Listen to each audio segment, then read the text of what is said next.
Tonight's podcast is brought to you by Boner Factory Films. Are you a fan of a good steamy movie? Boner Factory Films is pleased to bring you the next generation of cutting-edge entertainment. With our hot new summer cockbuster, Mighty Porkin shower ranges.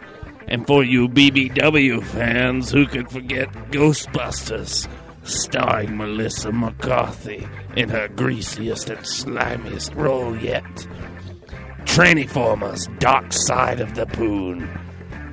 Optimus Dawn will fall this summer. If you prefer ye old time, check out Assassin's Seed. And go back to the Spanish Inquisition of Love.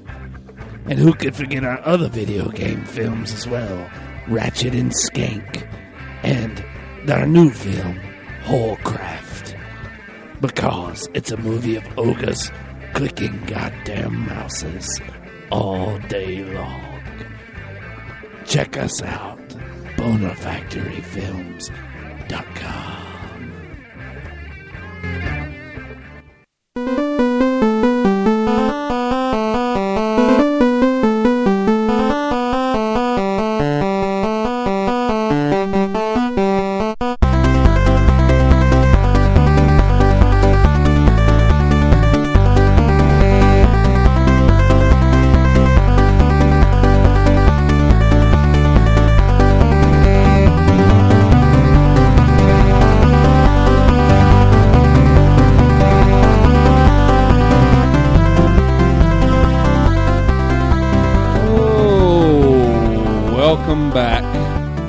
Again, it's that time. Shit. Way to go, Lyle. Shit. Way to go, Lyle. My mic was on. Shit, way to go, Brandon. Yeah, way to go, all of us. Everything I've touched today is fucked. You've kind of inadvertently fucked me because I just screwed the beginning up. I screwed the pooch on that shit.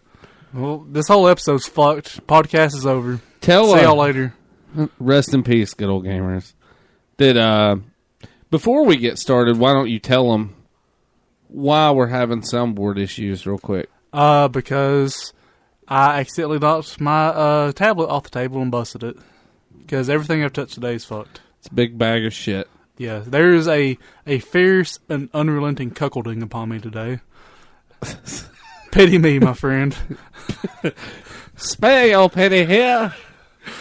Welcome back to the Good Old Gamers Podcast. It's episode 57, contrary to popular belief.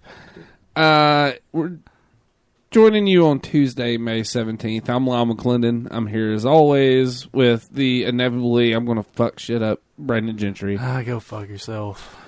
I have today. I feel like I've been fucked and left for dead. I'm very tired. I don't feel too lovely. I hear you. But anywho, hey. Hey, we're number one on Google Play podcast. We're number one retro gaming podcast, I should say. We're number one on Google Play Music, period. Yeah, 100%. But we're the number one on retro gaming podcast on Google Play. So thank you. They just started their podcast service a couple of weeks ago, and we're number one. So yay! Help keep it up. Spread the word. Yes, subscribe. please keep us in position. That'd be nice. Them firing this up's kind of like cleared out all the. It's allowed for a changing of the guard, you could say, because all the old school podcasts that's been around forever, they ain't got their the same amount of weight that they had on here. Yeah.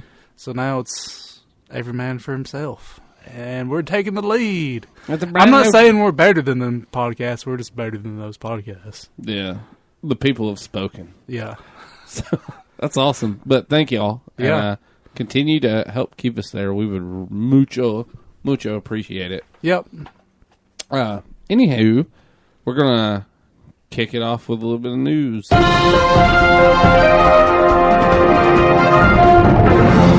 definitely going to have to edit that volume. I feel like I'm deaf now. Yep, I forgot I had turned that one up way up for the soundboard. But it doesn't need to be turned way up on your computer. No, it doesn't. Huh? I'll go back and change that volume. My ears are bleeding. So you, the listener, will not have bleeding ears like we did. Thank goodness. You might hear a little static and rattle off that, but that's about it. Kojima Productions later last week unveiled their new logo, which is like a skull head inside of a helmet. Did you see it?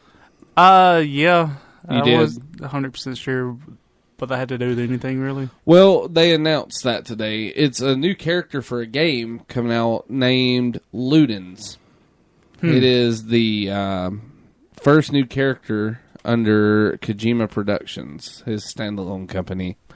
And if anybody hasn't seen it, it pretty much looks like a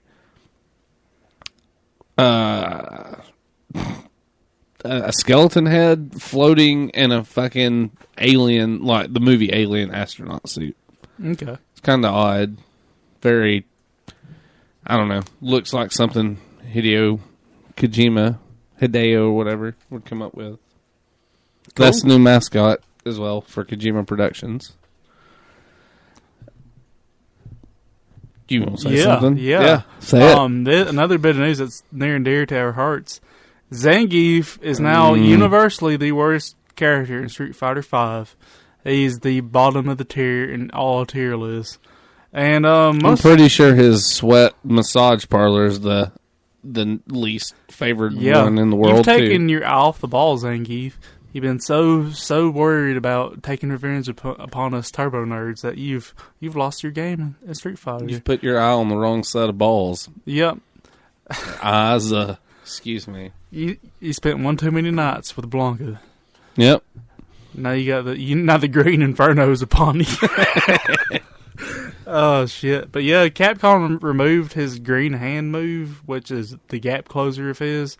So now he's just like big and slow and shitty, and he's never had any really great moves. So they just made a shitty character shittier. So I call that karma, Zangief. I call that karma. I do too.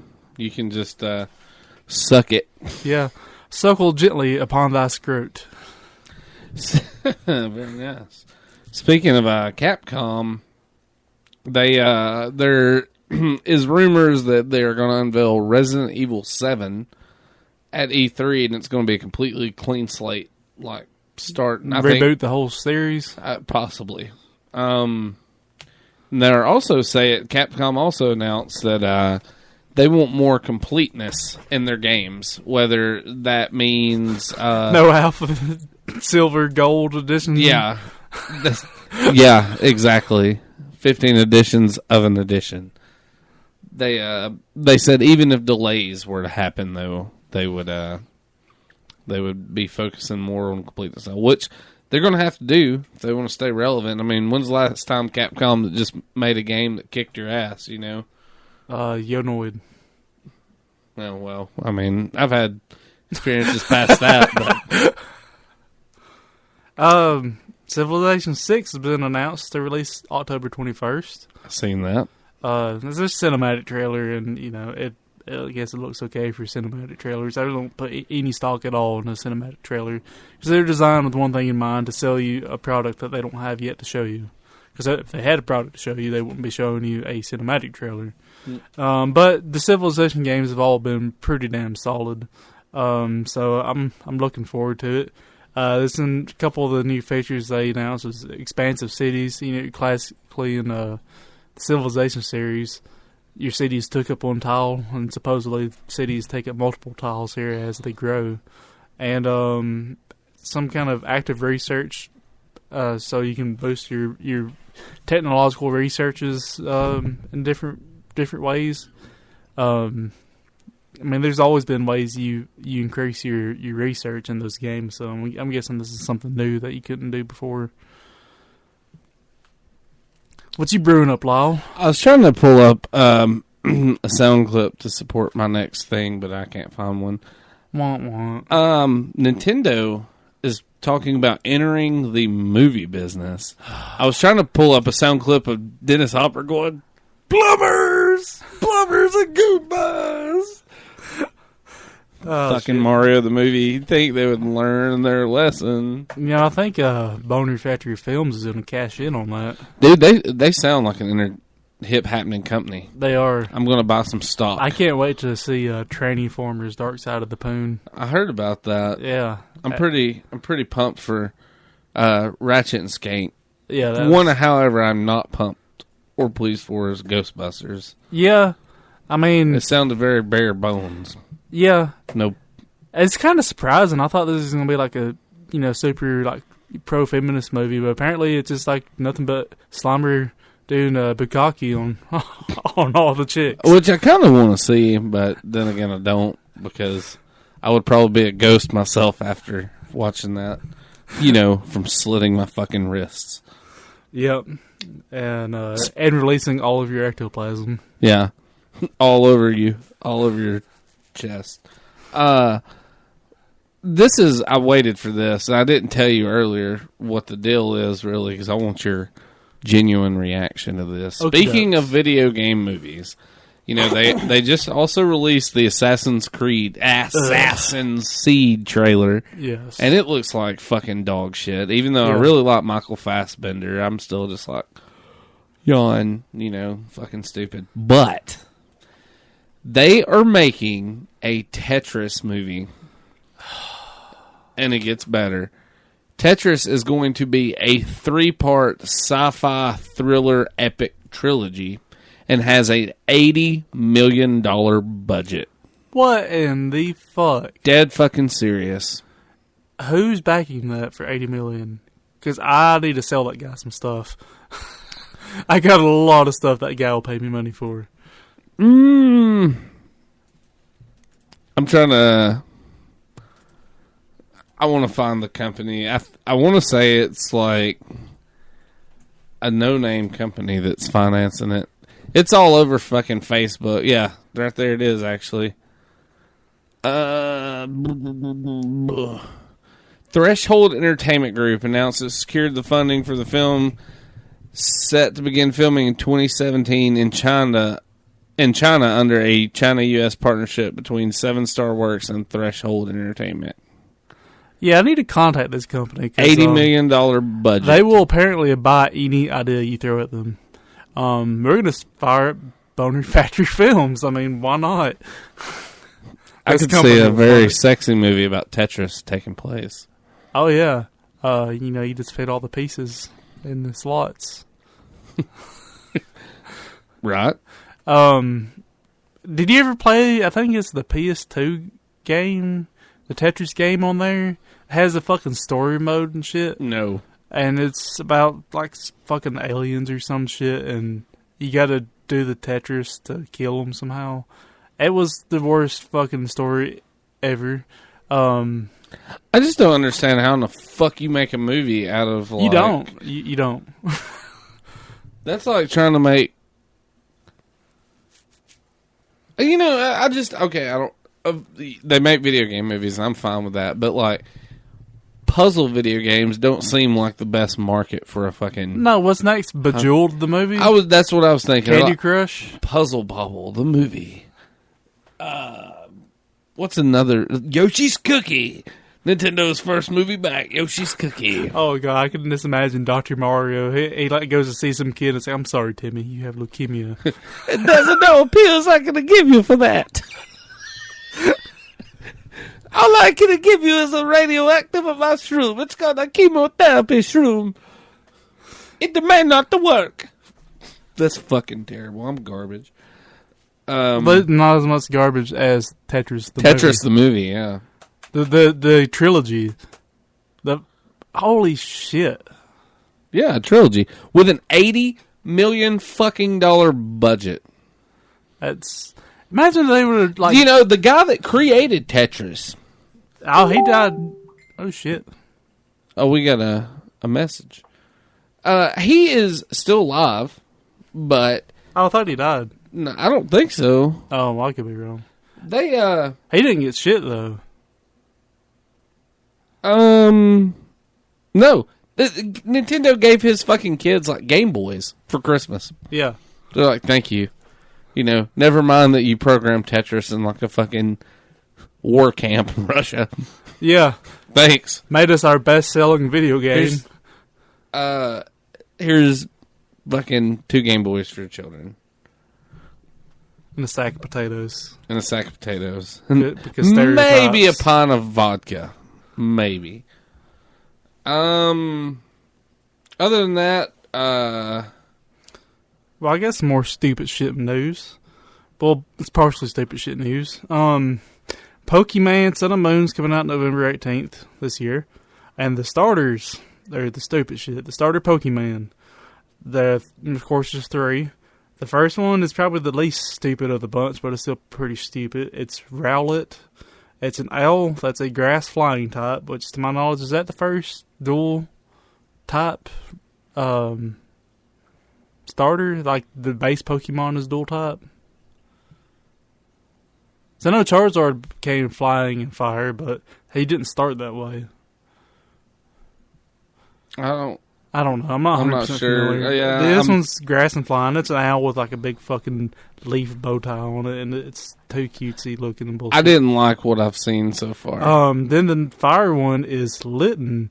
It's a fire kitten, and that's about where that ends. And then the dumbest fucking one I've seen is Poplio. It is a fucking seal/clown/dog. It's the water type. It is a fucking horrifying, retarded mess. I fucking despise it. What's its name again? I think it's Poplio. It's Popplio. Or maybe it's Poplio. I don't fucking know. What the fuck have you done with Pokemon? I don't know. What's next? Fucking Pokemon breakfast and dinner and... Pokemon fucking fingernail polish, Pokemon acetone. Yeah. So we something just what? Weird fucking man. Pokemon bacon and eggs. I understand that they got to keep adding things to it, but at the same time, like you got to figure something else out. You can't just keep pumping out the dumbest shit, bottom of the barrel ideas that your interns. You came have up with. 151 original Pokemon characters. Yeah, I mean, up to this point, you got like what 500, 600, something like Might that. Be around 700. You don't need to keep fucking creating, new characters. Just take the old characters and make an interesting play mechanic and environment to put them in. Just people won't get tired. They obviously don't get tired of the Pokemon formula, and I don't think like. Well, fuck. I don't know how. I just counteracted everything I was going to say because I was just like, I don't.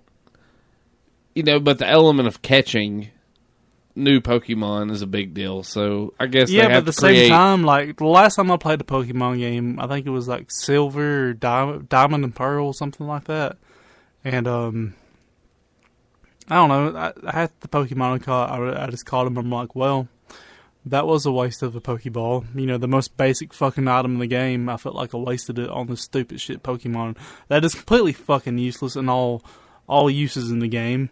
All I did is waste my fucking time and a little bit of my Pokebucks to catch the motherfucker.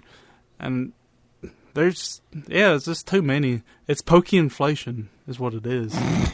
Very nice. You got any more news? Pillars of Eternity 2 will be happening. Yeah. If that's your thing. And Pokemon Go beta testing has apparently went live. I saw that, where you can apply for it anyways. Yeah. Supposedly a perfect Donkey Kong score has been posted, by Wes Copeland. Him, you gotta tell them motherfuckers to stop.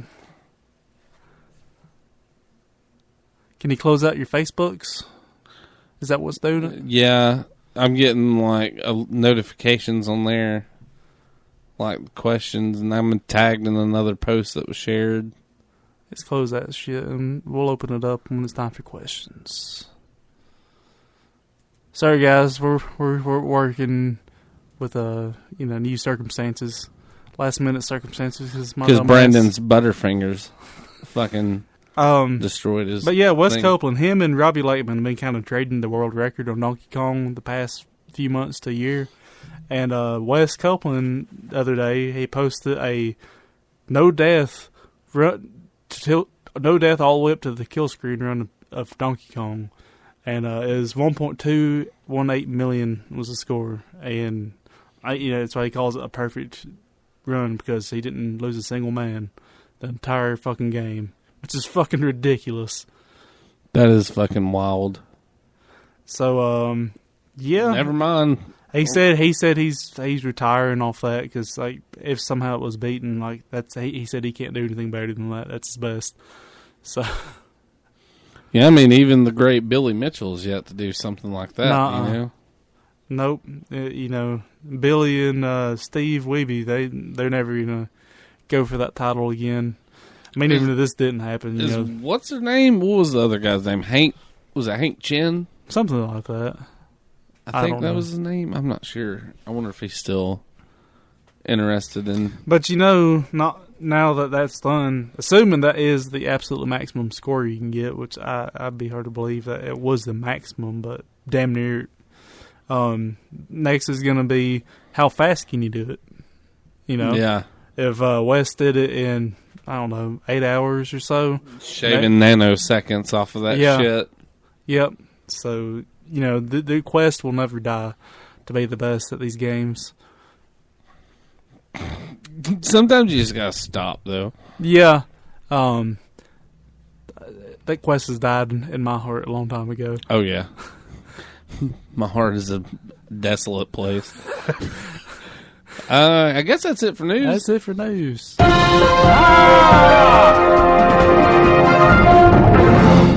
You could have lowered that volume, Lyle.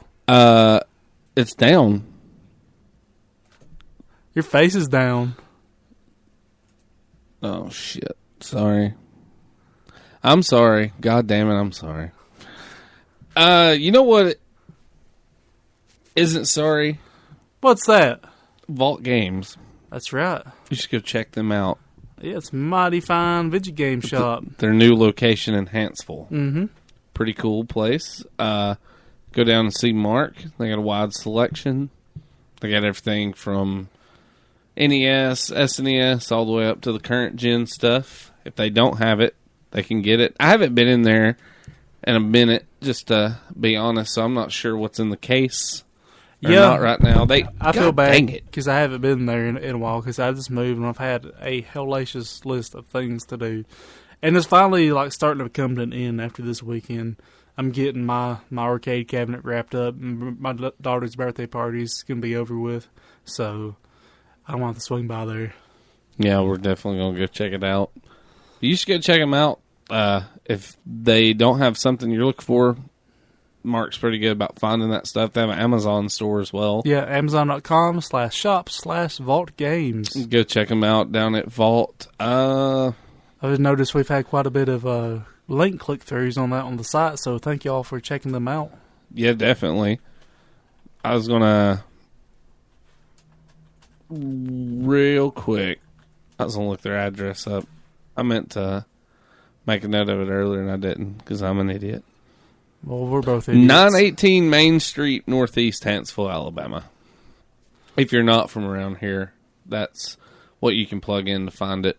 Yep. Or you can give them a call at 256-735-4054. And if it's just too far of a drive, check out their Amazon shop. Yep.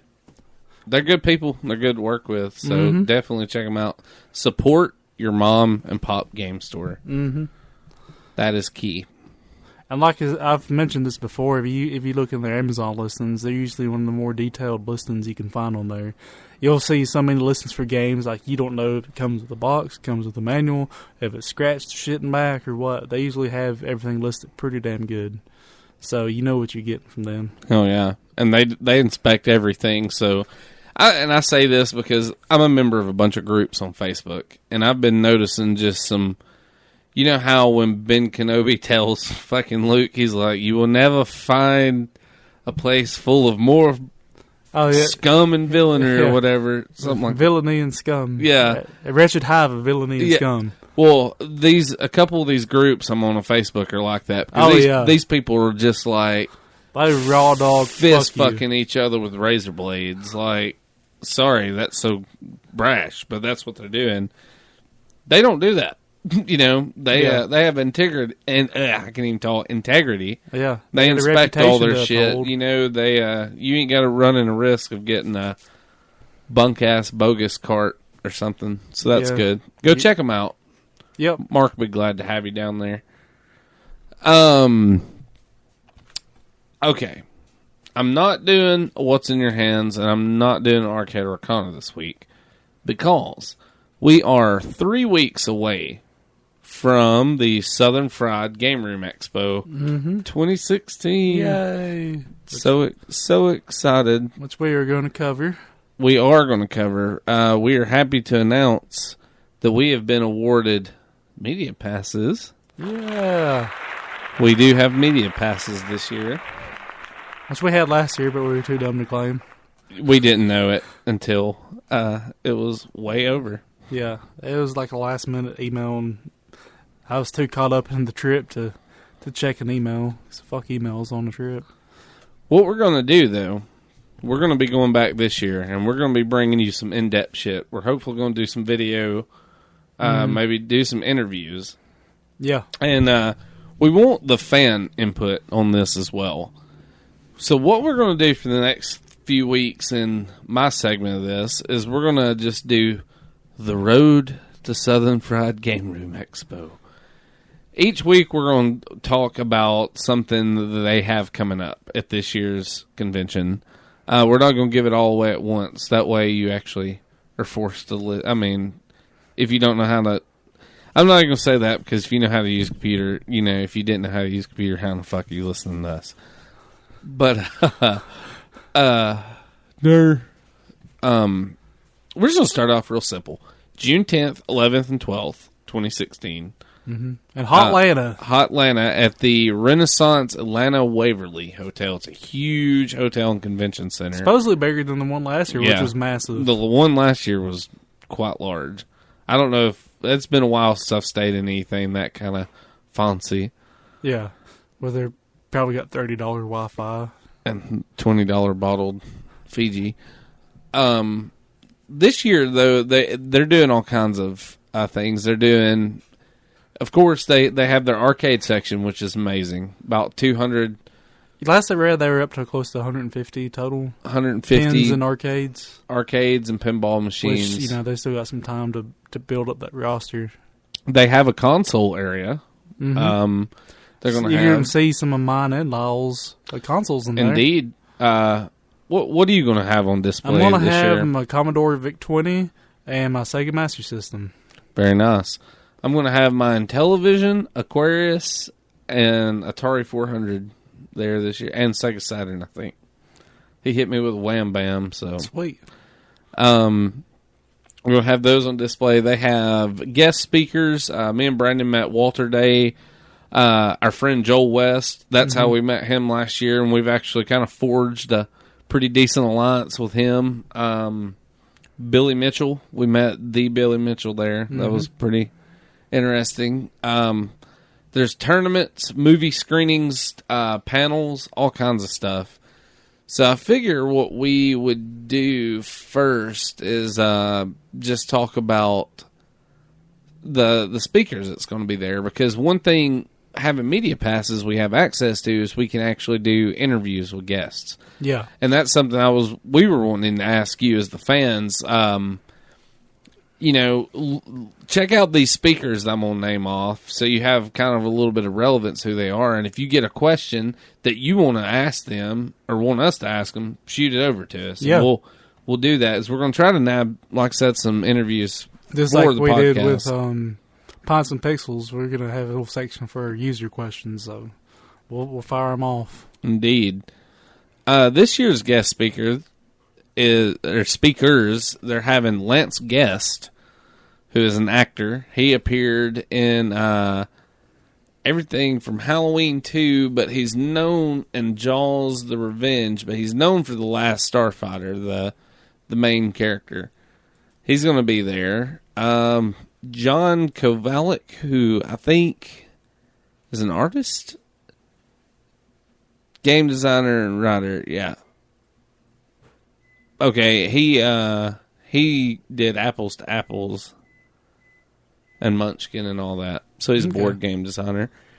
Munchkin, that's a great game. I don't think I ever played it. Oh, shit, we're going to play that sometime. Really? It's great. I don't think I've ever done it. Jack Guarneri? I have no clue how you say that. I don't know. Alabama. He's me too. He's a pinball designer. Bill Adams, who is designed Tron, the arcade game Tron, Spy Hunter, Satan's Hollow, and a couple others. One of the big wigs for Bally and Midway back in the day. Mm-hmm. He's going to be there. I'm not sure if Billy and Joel's going to be there. Joel's going to be there. Joel is? They have not said a word about Billy, and I figured that would be something that they advertise. So, but yeah, I've seen Joel confirmed. Charlie Emery, who runs the God damn, I can't talk today. The Spooky Pinball podcast is going to be there, and Chris Johnston, who is the senior games producer for Adult Swim. That's kind of cool. He's responsible for Robot Unicorn Attack and Monsters Ate My Condo. There's also going to be a selection of bands playing this year. Mm-hmm.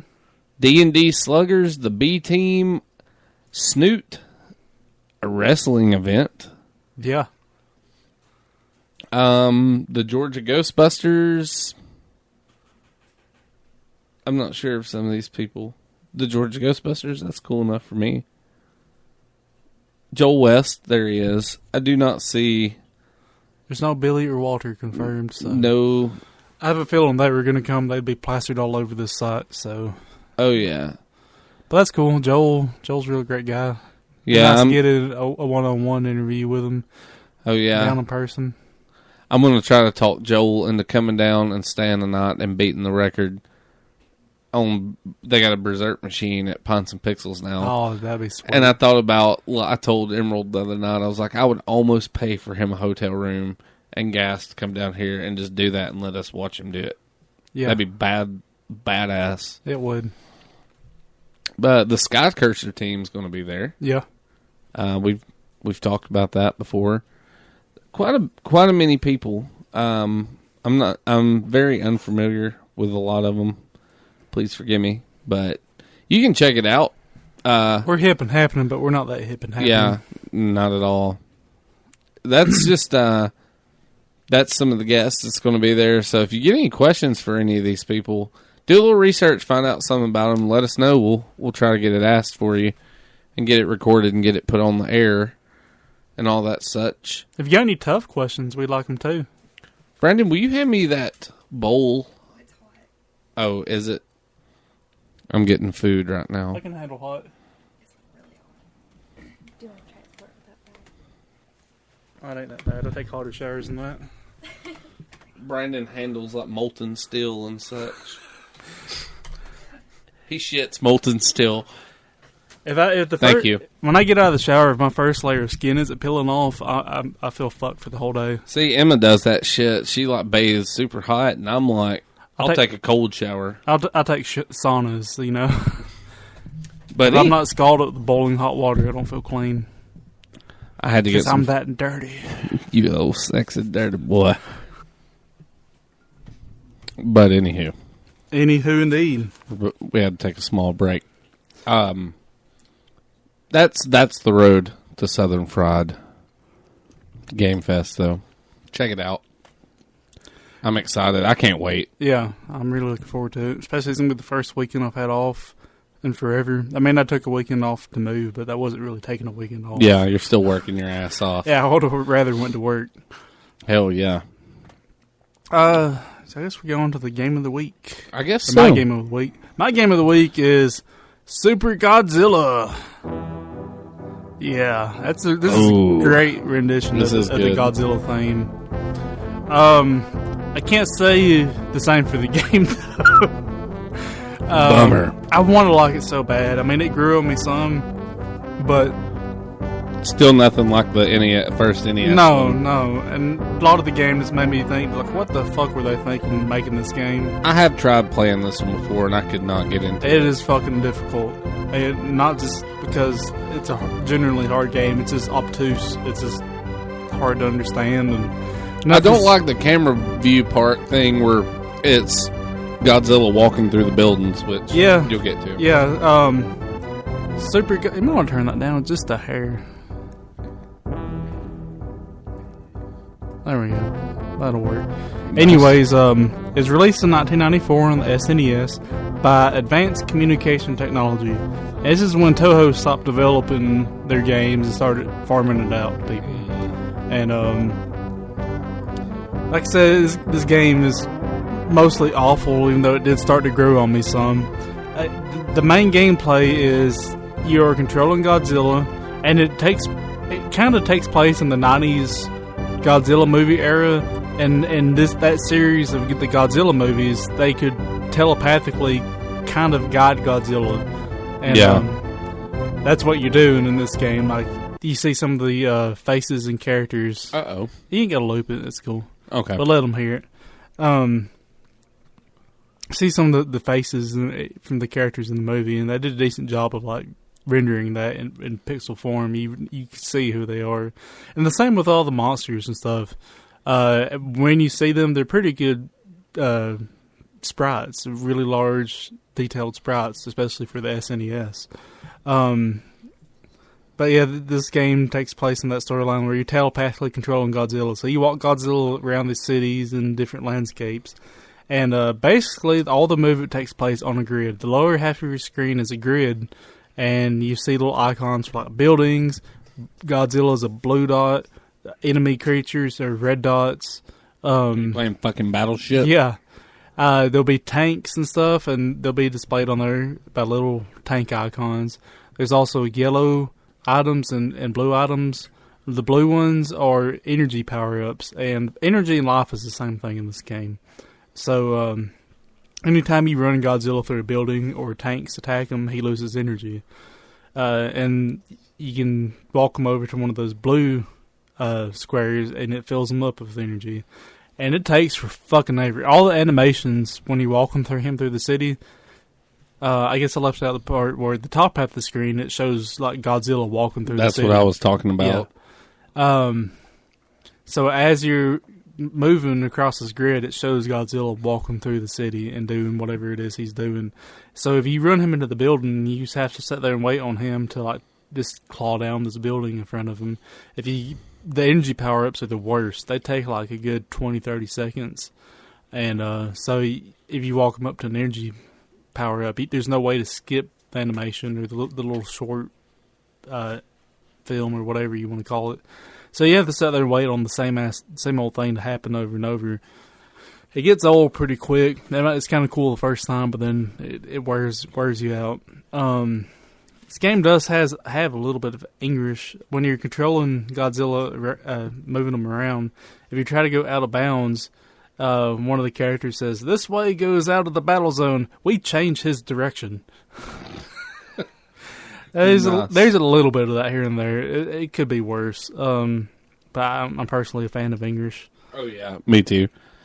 The maps have tanks and mines scattered about, which doesn't make a damn lick of sense. Because, I don't know, maybe there's reasons for it that I'm not aware of, but they're using Godzilla as a weapon to just fight all these other monsters. Why are they also shooting their own weapon with a tank? Kamikaze? I don't know. I don't understand, because the antagonists of this are aliens. So I'm like, that's not the aliens' tanks. That's Earth's tanks. The Earth is using Godzilla to fight Ghidorah and all these monsters. Why are they shooting our own monster? They should be shooting the other monsters, you know? I don't fucking understand. But whatever. It is what it is.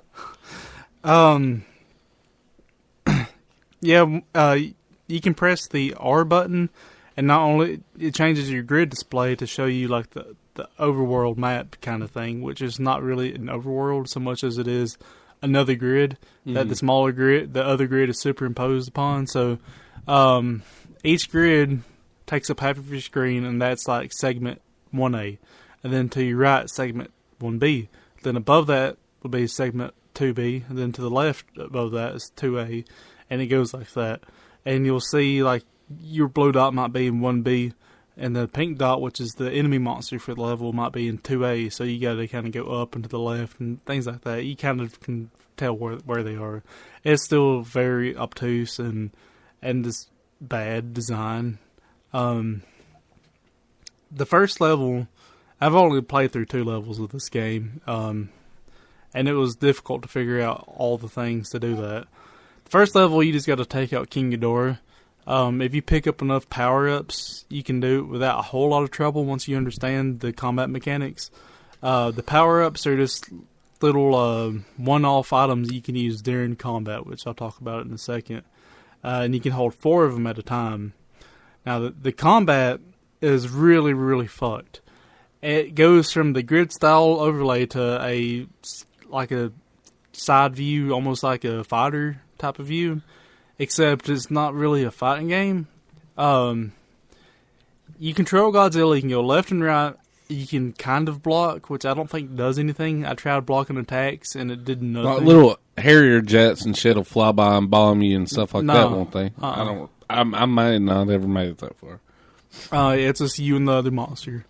And you can go left and right, you can punch, you can use items, and you can hold down, which shows Godzilla doing a blocking animation, but as far as my tests ran, it did not save me any damage, so I don't understand the point of it. So you can go left and right. The further... it's hard to explain this, because it's really hard for me to fucking understand it.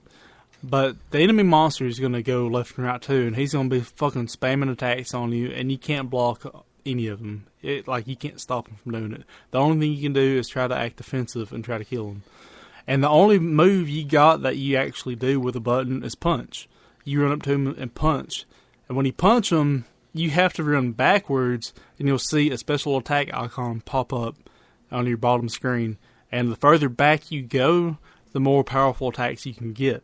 Which is, so if you're on the left side of the screen. If you run all the way to the right side of the screen, hit Ghidorah in the cock and run all the way back to the left side of the screen without him hitting you with an attack, you can hit him with like a good breath weapon or something. Yeah. It's really fucked the way that is. There's also a little, they call it a fighting spirit gauge at the bottom that shows Godzilla's and the enemies. The enemies will just randomly peek out, and you know he's about to fuck your shit up. I never could really manage it to get real high, but apparently you get it high by punching them and then retreating. That's not how fucking Godzilla fights. I don't understand, but that's how it is in this game. So all your fights consist of running up and cock knocking the enemy, then running backwards and getting off a special attack. Sounds like a real badass to me. And all the special attacks, both yours and the enemies, you can't skip the animation. And they're cool at first because they use the higher detailed sprites and stuff, but once you see them for the 50th fucking time. Exactly. And man, alright, the first level is Ghidorah. Once I figured it out, wasn't too bad. The second level had UFOs, which were a common enemy. Like, you would randomly encounter UFOs, and they weren't hard. You run up and punch them, you run back, you hit them with a breath weapon, they die instantly. There's a mother UFO, too, that's a mini-boss. It takes like 2 breath weapons, you kill him. But then you fight Mechagodzilla.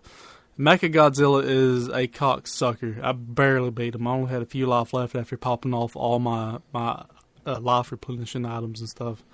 One of the biggest reasons is he has a spam attack where he just almost blinks back and forth between the left side and the right side, and just cock knocks you constantly over and over. So if you do manage to get all the way to him to punch him, he might pull that shit off and send you all the way back to the left side of the screen. So you start over. And he can do that unlimited amount of time. So you're just at the mercy of the AI there. Because you can't you can't punch him at the right time to maybe counterattack him or anything. Yeah. There's nothing you can do about it. Blocking it doesn't help. You can't punch them and get out of it. If you punch them at the same time that they start a special attack, their special attack takes priority, so your punch doesn't do shit. And plus with Mechagodzilla, you can't use your breath weapon against him because he reflects it on you. So you just got to wear him down with headbutts and tail whips. headbutts and tail whips. Supposedly you can use the super breath attack, but I never could get that pull off. And I couldn't see from what I've seen online. There's no like difference in the symbol between the normal breath attack and the super breath attack. So it's just like a gamble. I don't know. It's either going to reflect on me and suck, or it's going to fuck his day up. More than likely, it's going to reflect on me. So I'm just going to headbutt him and tail whip him. So yeah, I wore him like down like that, and I mean that's been my experience with Super Godzilla.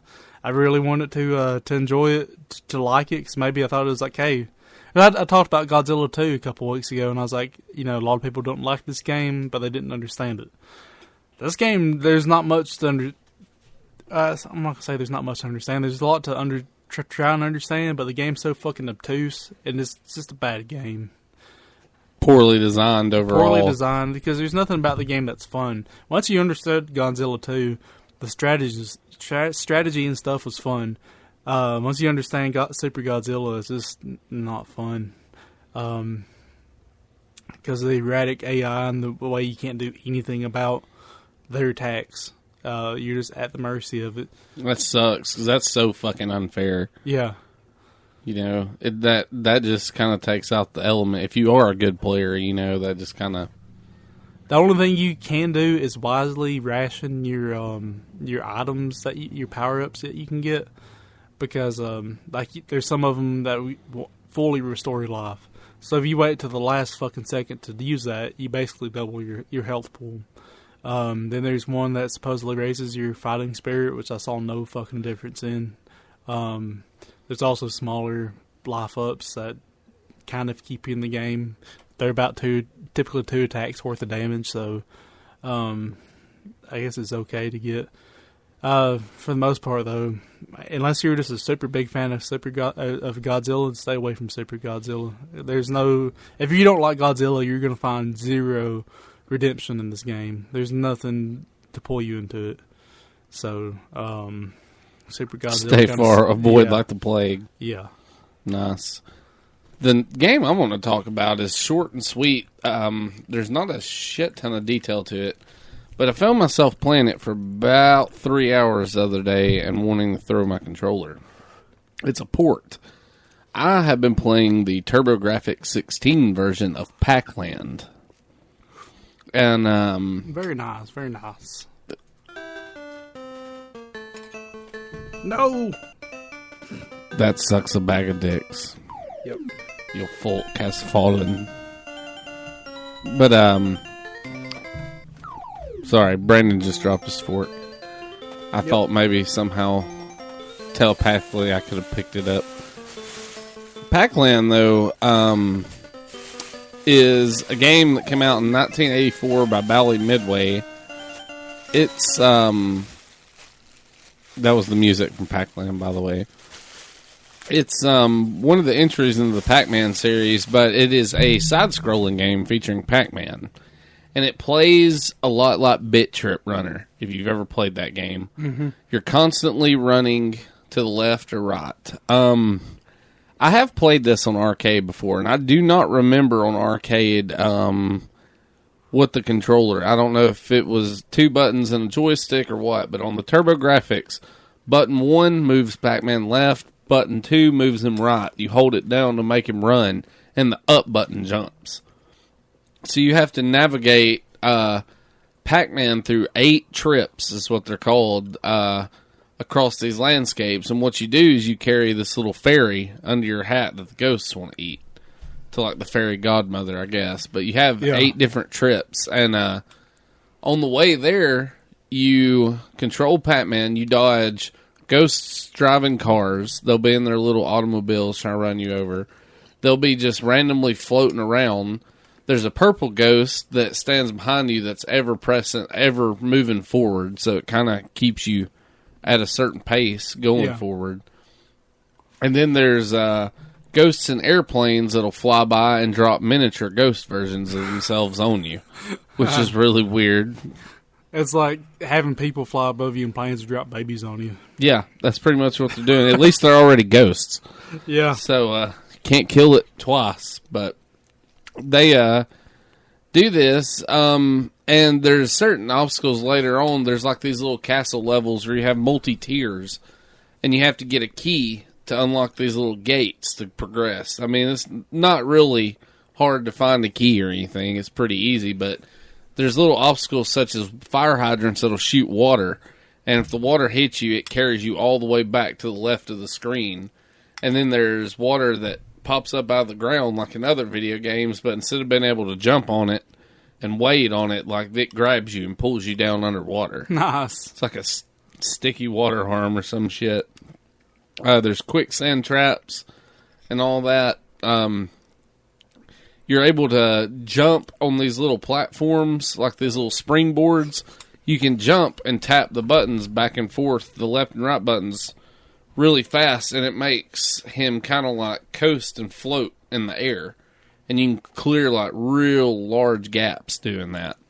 Well, you take this ferry across these levels, and at the end of the level, she gives you shoes that allow Pacman to just like continuously jump upward.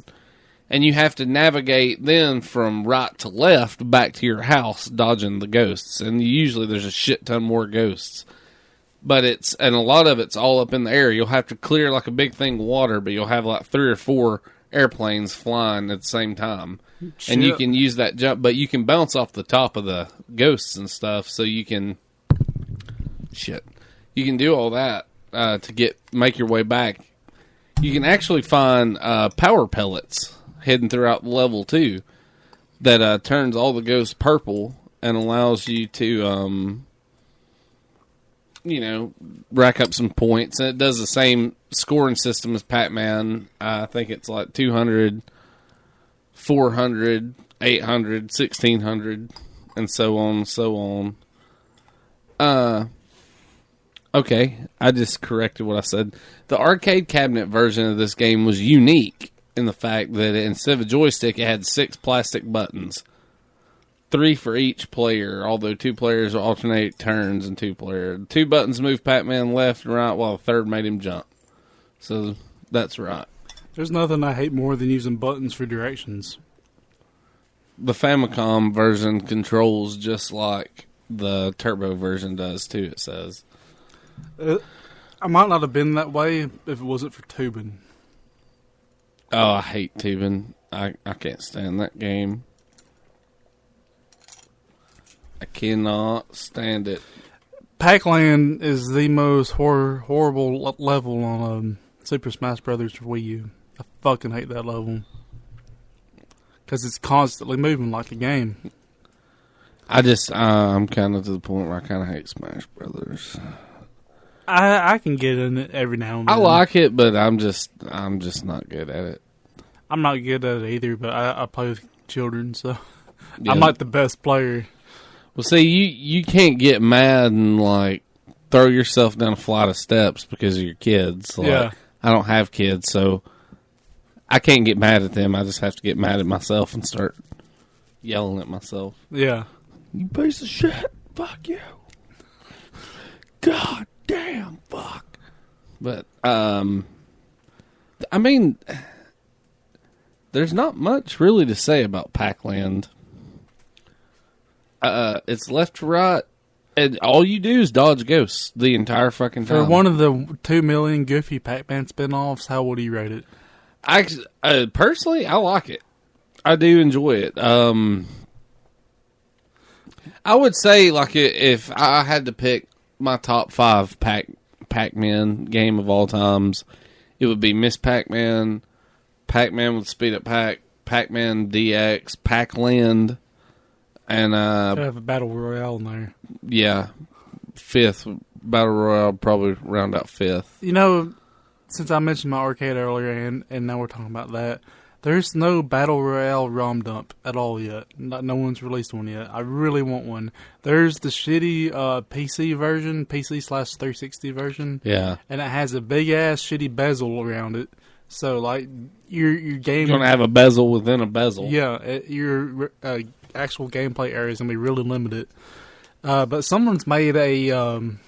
Supposedly it works almost just like the game, but it's a clone. Yeah, it's a clone that's open source, so you can replace all the the graphics, called Banana Royale. So I'm planning on, once I get this up and running, looking into that, seeing if I can make a damn near perfect clone of the game by replacing all the graphics with true Pac-Man graphics. That would be amazing. Because he couldn't distribute that legally, Namco would be all up on his nutsack. But by making it his own thing, that's just like Pac-Man Battle Royale, he can do that. So I'm going to look into that, because I would love to have Pac-Man Battle Royale on my arcade. I really hope they have that back this year at Southern Fried, me too. because I do plan on spending some time on this one, because that was, unfortunately, we seen it, but we didn't get to really spend any time on that machine until like the last day. Yeah. We got our ladies, so maybe the four of us will get on that thing. Yeah. No, Jamie likes that game, because even the shitty PC version I had, we played that for a while at the house on Xbox controllers. I'm going to be one of those douchers this year. Me and Emma's going to do some the tag teaming on pinball. Everybody else does it. Yeah. Why not? Yep. I mean, we got to use them for something. At the same time, like, there's so many games there. Like, I didn't want to spend that much time on one game. Yeah. I'm eager to see what all new stuff. I know they're going to have that Sky Cursor on hand to check out, and a couple others. I'm thinking about entering the tournament. It's free. It's free one ball tournament. Yeah, but you get to play it. Oh yeah, That's I'm thinking. I suck so much shit. I told Emerald I need to take a trip up to Ponce and Pixels the next few weeks and just play some pinball, just to kind of. I'm sure there's some pinheads up there that'll give you some tips. That'd be cool. Like I'm a arcade peasant. Give me some tips, you old pinball wizard. They might just be like, "Ah, fuck you," and just like fucking pull their Dio shirt down tighter and just storm off away from you. Fuckers. I guess that's it on my random game, too. I guess it's your time to have the spotlight. Yeah, it's time to get a little hot and steamy. Sounds awfully familiar. Mm-hmm. It does. Sounds like another company. Like hard-on manufacturers or something. Yeah, I think the name of the company was Erection Warehouse. Something like that.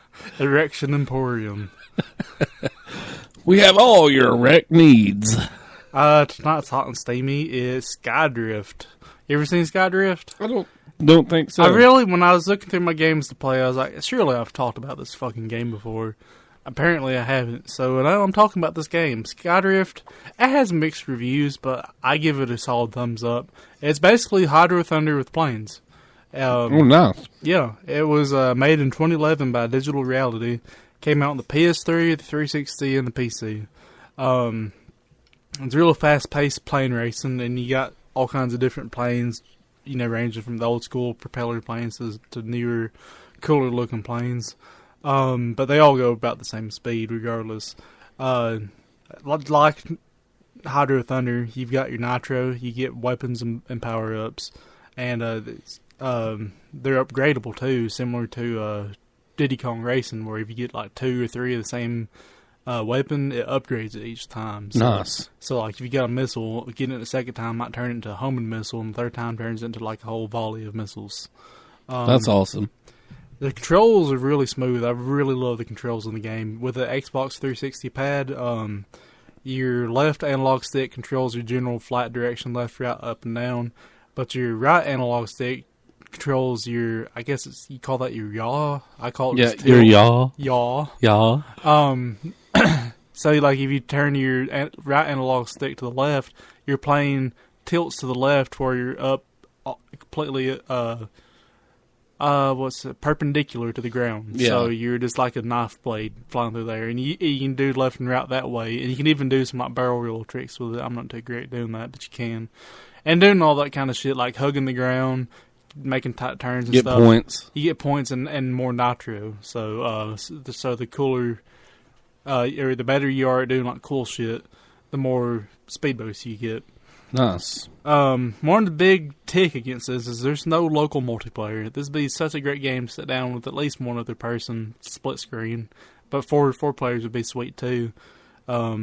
just sat down with him, just play it like Hydro Thunder. That's one of my favorite things about Hydro Thunder on the consoles is local multiplayer. Yeah. In most racing games like that, that's my favorite thing to do. It's only got 8 planes total, which isn't a huge deal to me. So I'm to the point in my gaming life that I really don't care that much about unlockables and shit anymore. Yeah. I just want to play the game and so I can go bake my meat and go to bed. You can play it on the online multiplayer though is up to 8 people, so you can have 8-person races. There's not many courses in the game. I couldn't give you a number. But playing through the campaign, I did see the same courses a lot. But it's not, again, it's not a huge deal. The game looks really good visually. There's a lot of use of blur in it. That just makes the sense of speed a lot more. Yeah. Like Fast Racing Neo is kind of the same on Wii U. Just all the blur and this sense of going really fucking fast around curves and stuff. So overall, I mean, I'm not going too deep into it. I'm going to say Skydrifters Hot and Steamy. Nice. Check it out. You can get it pretty cheap. He's not going to get real deep in I it. remember I bought a 4-pack one time years ago for like $3 or $4 during the sale. So you can get this game cheap as shit. I bought Alien vs. Predator on Steam sale the other day. Nice. I've only played like one level of it, so I'll probably be talking about it come next week. Once my arcade gets up and running, we may have to do little swip swaps. I'll do an arcade Archon, and you can do Hot and Steamy. That'd be cool. Yeah, we're actually able to do that now. So. Yeah. All the tables have turned. You got the PC, I'm about to have the main. Very nice. We need to get to our question of the week. It is our that mislabeled time. Question of the week. No one noticed that, though, so it didn't happen. It didn't. It didn't happen. You want to pull it up? Yeah, I got it. Okay. I only got the one from our main page. Did you have any entries on your share? I don't know. I gotta look. Go ahead and read yours off, and I'll look mine up. Mike McDaniel said, a Mario Maker type feature for retro Castlevania, Metroid, and Zelda. Which, yeah, I could get down on that. It'd be pretty sweet. Jonathan Bailey said, I'd love to play a Zelda game that has a Mass Effect style conversation system with multiple endings. That'd be kind of cool. Yeah. That'd be, actually, I'd probably really like that. Yeah. A little more. Zelda, even though, like, Link to the Past and Link Between Worlds and a couple others, they had, in the first Zelda, they were less linear in their dungeons. Like, you can just kind of go tackle different dungeons in different orders. Zelda, for the most part, is kind of a linear game, especially the story. Regardless of how you tackle the dungeons, the story is linear. You do whatever you got to do, and there's no choices really. So that'd be a cool introduction. That'd be a good way to develop the series versus fucking Linkle. Oh, god damn it! That's not adding shit to the series. I'm not getting off into that. Not getting off in them weeds. I'm not getting off in nothing. I'm spitting dust. We got a couple call-in answers. We do have a couple one for answers. last week's question, one for this week's question. Go ahead and fire off this week's question. This week's question was, did Jason answer this Yep. week's? Okay. My cousin and drinking buddy and friend, Jason Allen, gave us a call to answer. Hey, Lyle, how goes it? My name is Jason Wayne Allen. You might remember me from such times as getting drunk together and the orgy party at Matt's. Anyway, I do remember that. I would like to say, I almost forgot the question. Oh, like something that should be added to a popular video game franchise. Well, Battletoads should be updated. It should totally be updated and be NES hard. Like NES hard, not Sega, because, I mean, the Sega one is fun, and the music is good, the graphics are great, but they left stuff out to make it easier. And even the Famicom version did that too. But I heard Rash makes an appearance in Killer Instinct or whatever, in the updated Killer Instinct, so that's cool. But they should make a, like, Xbox version of, Battletoads, like a true blue Battletoads. That would be cool. Anyway, I love you, dude, and much luck with the podcast, and you guys rule for doing this. Bye. Thanks. Thank you, Jason. I'm going to start Very using nice. that term, NES hard. Oh, yeah, baby. That makes me NES hard. I'm sure Emerald would like that. You know, trying to be sexy and Holland's like, I'm hard. NES hard. I'm fucking Battletoads hard. I'm going for the high score tonight, baby. 1. I'm going to break that speed run record. I agree with you 120% there, Jason. And we had a call answering last week's question, which, because our recording schedule got goofed up, we probably could have played this in time last week, so I apologize, Bill. But last week's... It's your fault. It's your fault, Brandon. For those who don't remember, last week's question was, what video game franchise would you like to see killed off, and why? Hey, what's going on, guys? This is Bill. In response to the question of what series I feel needs to stop, it would definitely be Call of Duty. They're all the same in the long run. The last agree really with good him, one was too. Call of Duty 3 on Xbox 360. I agree there, But too. having said that, just out of curiosity, if you guys also have either tried Eternal Darkness or Geistjet, both of which are on GameCube. Let me know what you think about them. All right? Peace. Thanks for the call, Bill. Yes, thank you. I tooled around with emulating Eternal Darkness a little bit, and I didn't get very far in it, partially because I've been fucking swamped lately, and also because it's an emulator, and I don't know, I guess since I've gotten back into this, like, emulating just isn't quite as good, you know? Especially for GameCube. Like, emulating GameCube games with a 360 gamepad is kind of, It's just not the same. You need that GameCube gamepad. But yeah, Eternal Darkness seems like pretty darn cool. It's one I've had on a list to play for a few years now, and I've still never. I've noticed a lot of play it. Lovecraftian influence in it. There's a lot of that, Lovecraftian horror in it. Aren't there 2 Eternal Darknesses? I think there is, and I think it. I know the first one. I looked it up on eBay when I was looking at getting a physical copy. It's like $30 or something. 2. I think 2's like more of a $50 to $100 game, possibly. Yeah, I believe so. Don't quote me on that.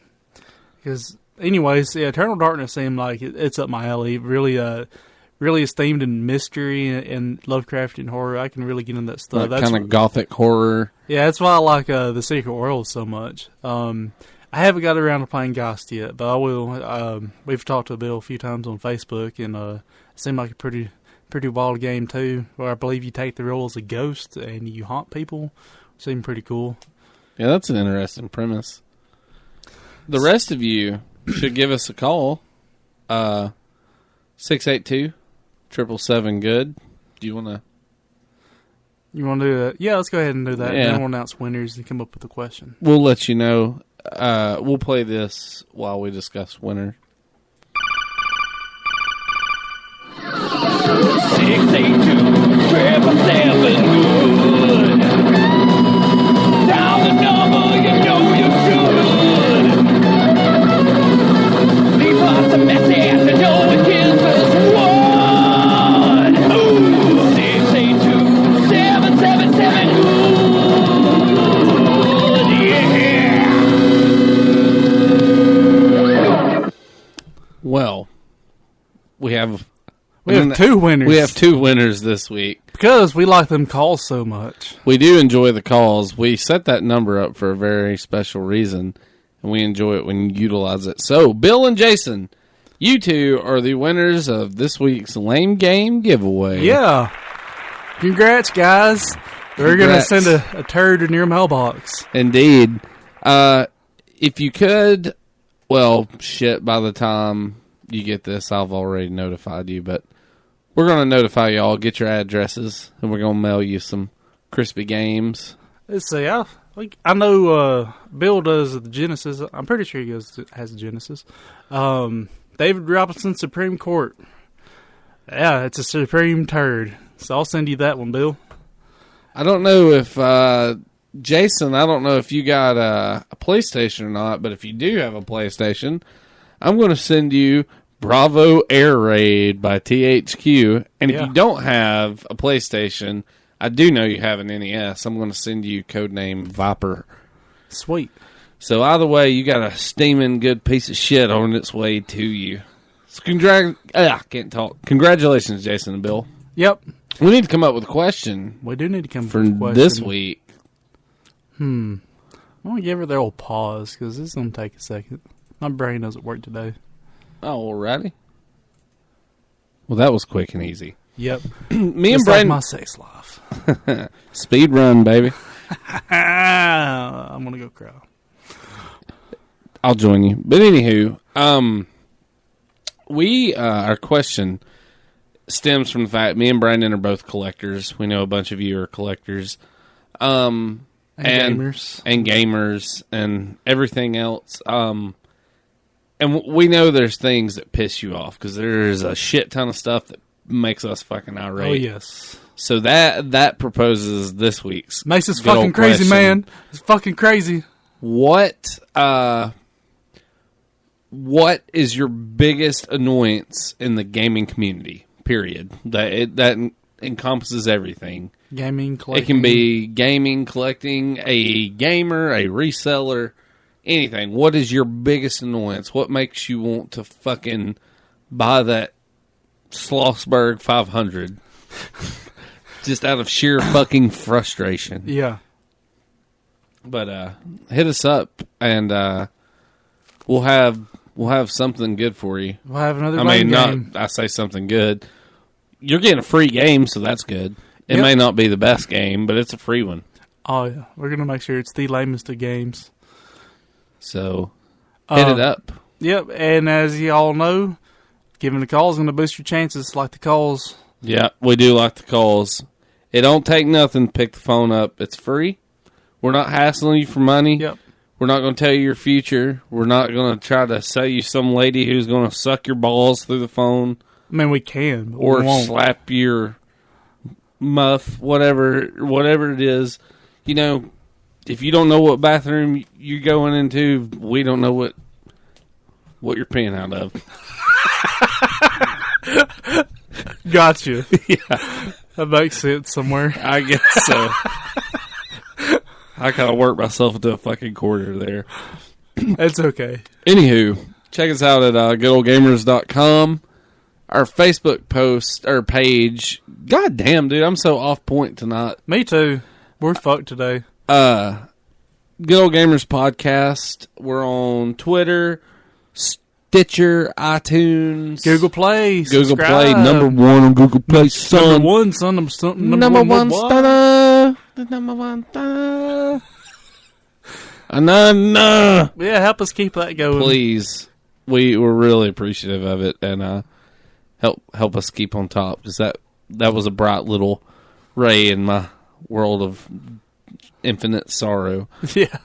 When Yeah, say I was that. very surprised. I searched Google Play for Retro Gaming Podcast, and we were number one. Nice. Help us keep it that way, though. Yep. YouTube, we got stuff on there. We got more stuff coming. All that shit. Yep. Y'all are familiar with it by now. If And don't not- forget, if you got any questions for any of the people at Southern Fried, send them to us. Yeah. If you're going to be at Southern Fried, we'd love to meet you. Yeah, let us know. As long as you're not, like, showing up to murder us or anything. Like, I mean, even if you are, hell, we'll meet you. I just guess. give me a heads up so I can up that life insurance policy. Yeah. We got loved ones to leave behind. Yep. But yeah, we'd love to hang out, talk, chat, bullshit. Play some games. Play some games. Love to. We'll be there. You set our consoles on display. You can actually meet and greet the good old gamers. Holy shit. Yeah, we're just as fat in real life as we are in pictures, I promise. And we're going to be way drunker. Yes. I'm unleashing my inner Jim Leahy when we go. I'm going to, if allowed, I'm going to walk around with a bottle of liquor. And I'm just going to get hammered and play games. I plan on being a pretty thoughtful bastard the entire time I'm there. Yes. I'm not going to lie. I'm quite looking forward to it. But get those questions in, and I guess that's it. That's Right. it. Cool. Well, until next week, This is us saying game over, man. Game over.